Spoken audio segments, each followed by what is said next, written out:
Oh, ate. Ba't gising ka pa? Eh, sa bagay. Ako rin naman, gising pa rin ako eh. Hindi pa ako inaantok. Namamay ka pa? Hindi naman. Ikaw, saan ka galing yan? Kina Kuya Atoy. Pinababantay nila ako sa shop tuwing wala siya. Paano ba kayo naging close nila Atoy? Nung maliit pa ako, dinadala kasi ako ni nanay sa shop. Assistant kasi siya doon. Eh, walang makapagbantay sa akin. Kaya ayun, tambay sa tailoring shop. Ano naman yung tatay mo? May tatay ka ba? Pahinati kasi yun. Kaya weekend lang siya umuwi. Eh, si ate, kumusta naman si ate? Mabait ba siya? Type mo siya, no? Lo! Oh. Halata ka na eh.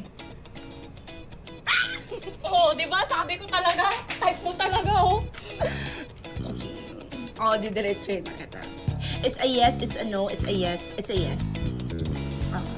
Type ko siya. Bakit may mali ba? Wala namang mali doon. Malaki ka na. Pwede mo nang gawin ko anong gusto mo. Alam mo, gusto mo maging close sa kanya? Mag-apply ka bilang assistant sa shop niya. Para hindi na ako magbabantay doon. Di ba? Very good ka dyan. Alam mo, very smart. Very, very smart ka. Wala pa pala akong trabaho, so kailangan ko pa magtrabaho, so... This is it. Magugustuhan ba ako ni Atoy? Sa tingin ko bilang assistant, oo naman, syempre. Bilang shota, try mo masungit yun eh. Try mo lang.